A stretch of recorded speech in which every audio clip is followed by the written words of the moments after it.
audiencia, ¿quién es el profesor Alexander Rubio más allá de los logros obtenidos? Mi nombre es Alexander Rubio Álvarez, soy docente, trabajo con el Colegio Rodrigo Lara Bonilla, además de ello soy docente universitario. Feliz, he seleccionado lo que quiero hacer en mi vida, que es educar, transformar vidas y tocar el alma de los seres humanos a través de las técnicas que enseño, que tienen relación con algo que hemos denominado la pedagogía del loto: respirar, pensar y actuar. O incursionar en la labor de la docencia. Lo que me motivó a trabajar en el área en que me desempeño, que es el campo de la educación, ha sido la influencia familiar, dado que mi madre era profesora, mi abuelita también tenía sensibilidad por ser docente, mi padre, a pesar de que era abogado, también era muy bueno y carismático enseñando. Entonces creo que eso permeó mi visión del mundo, y además creo que lo fundamental es que a través de la educación consideré y considero que es la manera de transformar los seres humanos, el mundo y la sociedad. De hecho, cuando tú educas, cuando enseñas a los estudiantes, a los niños, niñas y jóvenes a tomar decisiones, a ser más conscientes, a ser más sensibles, estás construyendo seres humanos que van a cambiar el paradigma del mundo. Entonces, ese es un primer punto. El segundo, yo escogí la educación como camino. No diría que me tocó ser educador, sino digo totalmente con reconocimiento y plenitud que amo lo que estoy haciendo, porque sé que la educación es un acto de amor, un acto de reconciliación y un acto de transformación. Creo que es la única manera que tenemos de generar cambios en los seres humanos y cambios en el mundo. Con el yoga, ¿cómo ha logrado cambiar la vida de sus estudiantes? ¿Cómo he logrado hacer una transformación a través de mi experiencia pedagógica? Hemos diseñado algo que se denomina la pedagogía del loto, que incorpora el yoga, desde el hatha, líneas de respiración, conceptos de corporeidad, conceptos de expresión corporal, que lo que han buscado es que los niños, niñas y jóvenes sean mucho más conscientes de sí mismos, que sean respetuosos y que en realidad trabajen tres temas grandes que son fundamentales en el mundo, que son la alteridad, la otredad y la empatía. Si un ser humano es consciente de sus acciones, no va a lastimar a los otros. Si un ser humano es un ser con autoconocimiento, con conciencia y con reflexión en torno a sus acciones, va a cuidar el mundo, va a generar mejores elementos axiológicos, va a tener una mejor inteligencia socioemocional, pero ante todo va a ser una persona que respete, que tenga disciplina, que tenga conciencia, pero además que sea una persona que esté buscando el crecimiento de los otros, el apoyar, el trabajar en red, el interconectarse y generar las transformaciones. Desde el yoga particularmente hemos logrado con los niños, niñas y jóvenes trabajos en equipo, disminuir la violencia, mejorar las relaciones de convivencia, mejorar el aspecto académico y hacer ejercicios de colectividad, tales como ejercicios con el colegio que han conducido a récord Guinness, ejercicios con 15 colegios en el año 2015 con 2.200 estudiantes, y el año inmediatamente anterior logramos llegar a 25 colegios haciendo un trabajo con 8.300 estudiantes, pero a su vez algo muy bello, ir a las zonas de posconflicto y generar allí talleres a los rectores de la zona sur del país, a los docentes que han trabajado en esas zonas y a estudiantes que están inmersos en las regiones. Mi trabajo en esta fase va en algo que se denomina interconectar territorios, que son los niños de mi colegio, niños, niñas y jóvenes, interconectándose con escuelas de zonas de conflicto. Hemos logrado interrelación con escuelas del Urabá, de la zona sur también del país, zona norte, zona sur, y que mis chicos, así les digo cariñosamente, establezcan una relación donde puedan aprender, donde les puedan enseñar elementos de reconciliación desde el cuerpo. Hay un precepto: cuando tú haces una asana, una postura, por ejemplo esta se llama Namaste, cuando tú haces una postura, no es solamente una postura del cuerpo, es una postura ante la vida. Y está muy bella. Este Namaste significa mi alma saluda a tu alma, y creo que eso es lo que estamos logrando con cada uno de los seres humanos que trabajamos. A través de la pedagogía del loto, usted logró ganar un récord Guinness. Cuéntenos un poco más de eso. Bien, a través de la pedagogía del loto logramos hacer algunos ejercicios colectivos que han hecho que nuestro país se posiciona ante el mundo desde acciones de paz. Entre ellos está el desarrollo de los récords Guinness. ¿Cómo fue esa dinámica? Fue un trabajo que exigió pasión, que exigió trabajo en equipo. Ahí tengo que resaltar mi equipo de trabajo del área de libre expresión del colegio: Fabia Acuña, Nelson Garzón, Paola y Guillermo, quienes permitieron que sus estudiantes hicieran una dinámica de colectividad, de trabajo grupal. Les exigió a los niños, niñas y jóvenes primero asumir una actitud ante la vida diferente, comprenderse que con una acción que están haciendo desde el cuerpo pueden cambiar la imagen que el mundo tiene de su entorno, encontrar que lo que estamos haciendo desde una postura corporal les va a generar una transformación. Yo creo que cuando uno sueña en grande, y eso es lo que les enseñamos a través de los ejercicios, no hay que tener límites, no hay que tenerle miedo a soñar, hay que ser feliz con lo que se está haciendo, y cuando tú eres feliz, eres apasionado, el mundo, el universo, teje esas redes para que tú lo logres. Inicialmente nos diría un colegio público sin recursos, ¿cómo va a ser un récord Guinness? Y no hicimos uno, hicimos 2 récord Guinness. ¿Cómo? Desde la pasión colectiva, desde el sueño en conjunto y desde el trabajo en dinámicas del cuerpo, de la reconciliación y un elemento grande, la felicidad. Háblanos de ese segundo récord Guinness. Bien, el ejercicio del segundo récord mundial, que fueron las 36 horas de yoga, la clase de yoga más larga del mundo, fue bastante exigente. Hicimos más de 3.000 posturas en ese rango de tiempo. Había que superar el sueño, el hambre, el dolor y todas las emociones que llegan cuando un ser humano está siendo sometido a una técnica y a una serie de ejercicios que lo van llevando más allá de sus límites. Creo que el objetivo principal ahí era ir más allá del cuerpo y más que todo destacar la acción del alma y destacar la acción de la voluntad humana. Los seres humanos somos capaces de cualquier cosa cuando lo soñamos. Entonces ahí, por ejemplo, teníamos cada 4 horas un fragmento de 5 minutos para ir al baño. Muchos de mis estudiantes que venían bastante bien entrenados lograron hacer el ejercicio, pero algunos que no tenían las cualidades físicas, pero sí las cualidades mentales, lograron finalizarlo. El total, al momento de las 36 horas, fueron 13 estudiantes que lograron desarrollar la actividad completa. Y esto nos muestra que nosotros, cuando soñamos algo, no hay límites ni económicos, ni sociales, ni dificultades, sino que la mente, el alma, son capaces de proyectar y de cambiar el mundo. Simplemente hay que decir que se puede hacer, y neuropedagógicamente el cerebro hace toda esa conexión para que tú lo hagas. Ese poder de decir, si yo puedo, todo el mundo se abre para que lo hagas. Y cuando dices lo contrario, también te limitas. Entonces es un poco soñar y proyectarse a desarrollar cualquier acción humana. No hay nada imposible. ¿Y cómo fue la preparación para ese récord Guinness? Bien, para la preparación del récord trabajamos varios elementos, que son el desarrollo de asanas, el desarrollo de ejercicios de Hatha Yoga que incluyen la respiración. Una asana es un término sánscrito, significa postura con equilibrio y concentración. Entonces es una de las líneas. El Hatha incorpora el trabajo de asanas o asanas. Como es sánscrito, el acento en español no interesa tanto. Suena algo así como asanas, y lo puedes escribir con H o sin H. Son movimientos de los animales, de la naturaleza, de las plantas o de acciones humanas que tú desarrollas con el cuerpo. Ejemplo, el Namaste es una asana. Hay otras posturas. Esta postura se llama postura del sastre o Sukhasana. Las posturas de las manos se llaman mudras. Esta se utiliza, se llama Shimudra para concentrar la energía. Esta se llama Chitta Mudra. Esta se llama Nastika Mudra, que son ejercicios para hacer respiración.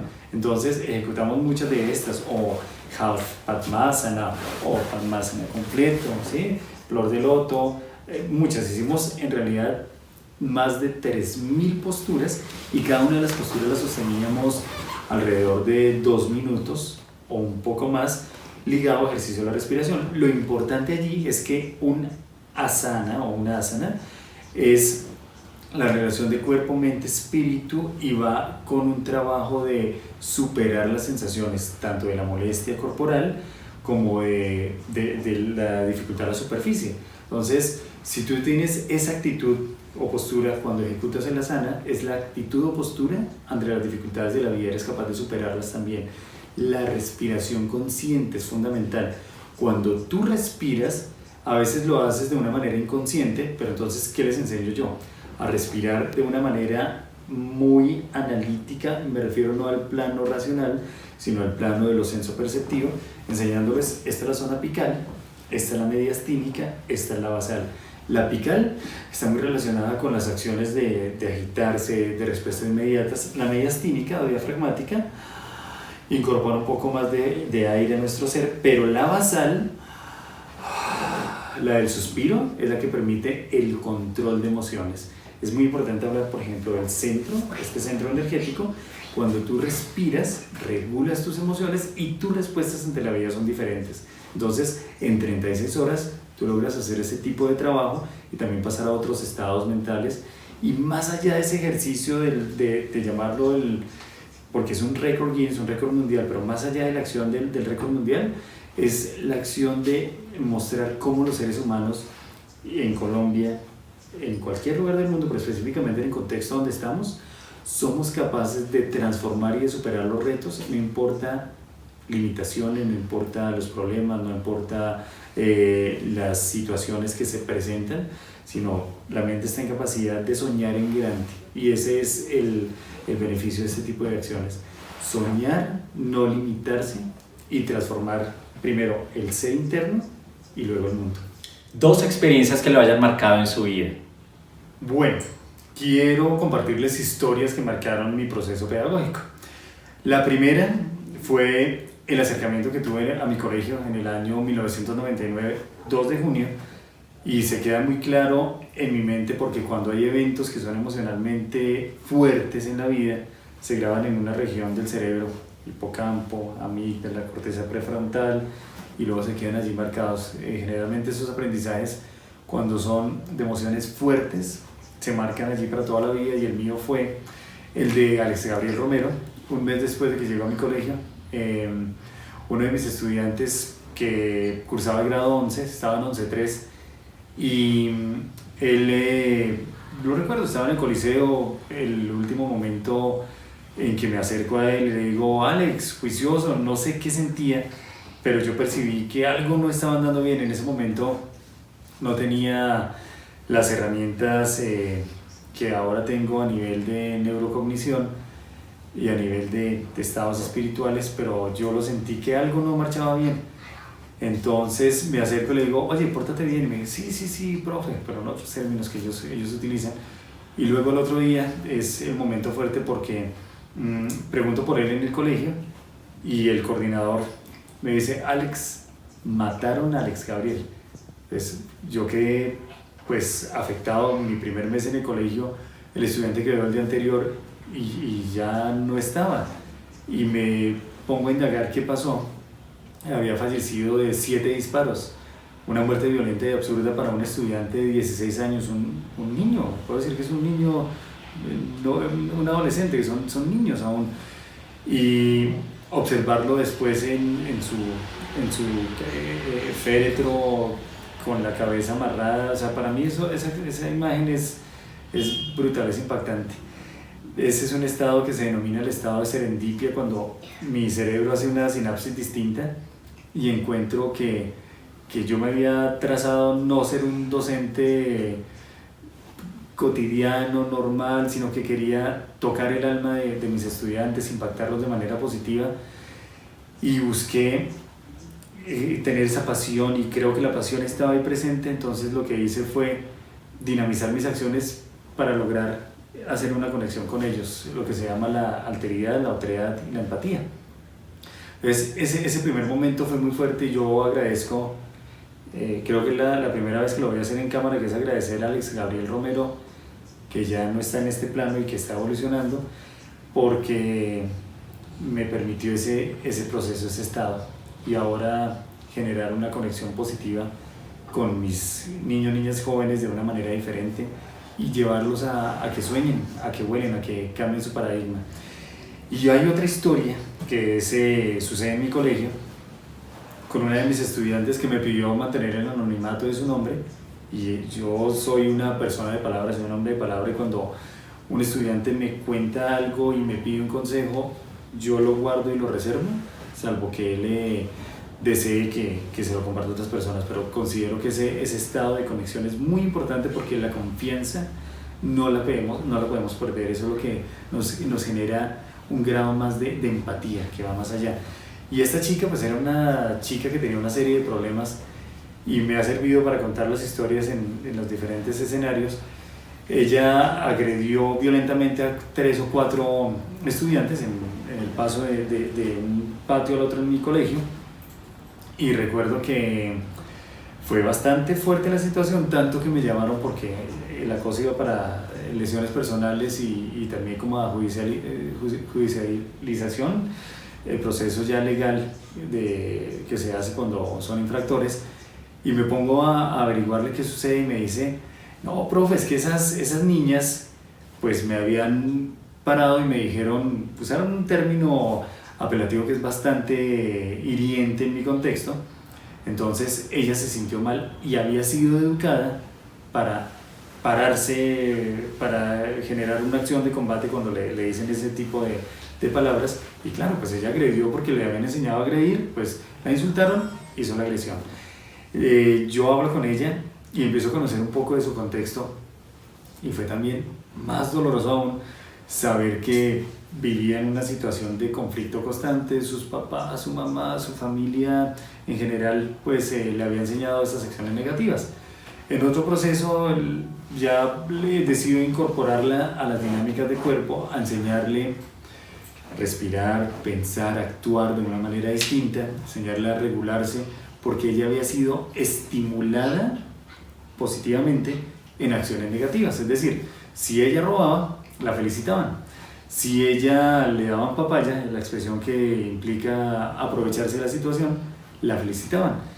Si ella, por ejemplo, veía una acción y se quedaba calladita y no decía nada, pues la felicitaban porque era la que tapaba las acciones negativas.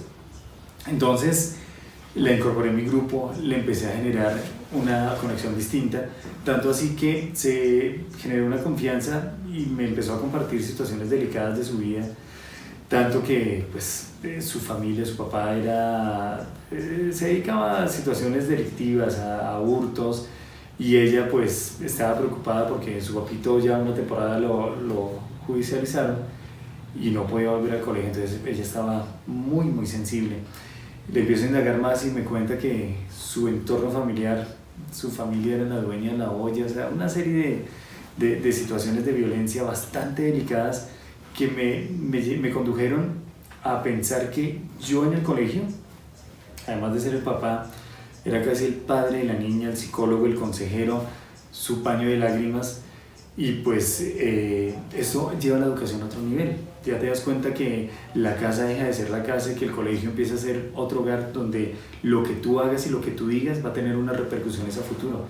La niña básicamente se programaba era para ser la líder de la pandilla, la que robaba, o el camino delincuencial que le esperaba, pero empezamos a generarle ese ejercicio de conexión, ese ejercicio de transformación, y enseñarle, nuevamente reitero estas palabras: respirar, pensar, actuar, porque la niña siempre actuaba con violencia, pensaba al final y después suspiraba, decía la embarré, pero el proceso era distinto, y esa es una forma empática de generarle conexión. Me gustó porque luego la chica me busca, luego de estar en el proceso, y me dice: profe, me volvieron a buscar las niñas que me generaron la agresión. O sea, en otras palabras, que la habían buscado para insultarla. Aprendí palabras allí, terminología que se utiliza en la zona, y la chica, pues cuando ellas la ofenden, por decir el término, el género femenino del can, ¿sí? Ya el público identificó cuál es la palabra, cuando la ofenden, ella no reacciona como siempre, sino que yo estaba preocupado porque me generaba inquietud saber cuál había sido su respuesta. Me dice: profe, me acordé de usted. Ella de manera exagerada me decía, pues cuando le preguntó ¿qué hiciste? Me dijo: pues profe, hice... Bueno, respiró. ¿Pero qué les dijiste? ¿Qué les dijiste? No, pues cuando me ofendieron de esa forma, género femenino del can, ella respondió wow, wow. O sea, para mí eso fue maravilloso porque fue una respuesta distinta, hasta jocosa de la situación, y eso implicaba que ella estaba respirando, pensando diferente y actuando diferente. Entonces ya cuando hizo eso y evitó el conflicto y se fue de ahí, fue maravilloso. Yo dije, este es el primer paso de la transformación de la niña. Y gratamente puedo contar que terminó, se graduó, estudió una licenciatura, trabaja en colegios y trabaja en acciones de entrenamiento e incluso ha logrado unos reconocimientos bastante grandes. Me pidió que conservara el anonimato de su nombre, pero yo siempre la recuerdo acá y aún me comunico con ella, aún estamos en contacto, y ver que transformas vidas a través de acciones es fundamental. Esos, muchos casos más, yo puedo rescatar estudiantes que no han tenido esas series problemáticas, pero que han seguido su proceso desde lo que hemos hecho en la escuela. Eduardo, Jonathan, muchos de ellos que en este momento han seguido dinámicas distintas, que me los he encontrado estudiando en universidades, que me los he encontrado en la India, en Dubái, en Abu Dhabi. Eso es maravilloso porque es romper esa estructura que nos impone el medio y saber que desde lo que estamos haciendo, desde una palabra, desde una mirada, desde un abrazo, desde una sonrisa, desde una conexión, tú estás logrando que los estudiantes no se olviden de ti y se den cuenta que pueden soñar, que las alas son gigantescas, que a veces simplemente las limitamos con una palabra, con decirles que no pueden, con decirles que por ser de cierta zona o tener unas dificultades económicas no lo van a lograr. No, nuestra labor como maestros, como educadores, es generar alas más grandes, no impedirles que sueñen y abrirles todas las posibilidades posibles que tiene ese elemento maravilloso que es el cerebro y esa proyección desde el alma, para que puedan desarrollarse como seres humanos felices y de aporten a nuestro país. ¿Cómo le gustaría ser reconocido? Bien, ¿cuál es el legado que quiero dejar a la humanidad? Creo que estamos trabajando en eso, en el día a día, cuando estamos en una clase y logramos transformar la vida de nuestros niños, niñas y jóvenes. Ese es un legado fundamental. Hemos logrado varias cosas: cambiar el paradigma de la educación, que la educación de Colombia sea reconocida ante el mundo de una manera positiva, ser el primer educador público de Bogotá, en ser reconocidos del trabajo de cuerpo como uno de los 50 mejores del mundo. Creo que es un buen legado porque está marcando que Colombia tiene cosas muy bellas, muy importantes y trascendentales en el campo formativo. Mi legado además creo que va con el tema de la pedagogía del loto. De hecho, el proceso de denominar la pedagogía del loto es un proceso propio en el que ya se está institucionalizando. Creo que nos queda, y es muy bello cuando le puedo preguntar a mis estudiantes que cuáles son los elementos fundamentales para vivir, y me dicen respirar, pensar y actuar. Creo que es uno de los legados fundamentales. Un segundo legado, educar como acto de amor. El hecho que tú te apasiones, que transmites una buena vibración cuando estás interlocutando con los otros. Y el tercero, que creo que también es fundamental y esencial, es que la educación transforma vidas. No hay que limitarse, hay que soñar en grande. Y otro que vamos allá siempre, sonreír, porque sonreír libera dopamina, entrega el alma y te conecta con los seres humanos. Un saludo al hashtag #EsConArgumentos y desearles éxitos en esta valiosa labor que es lo que he venido hablando: tener alas, soñar, transformar, crear. En este caso, desde mi campo invitado el día de hoy, educar como acto de amor, respirar, pensar y actuar. Gracias, Ale.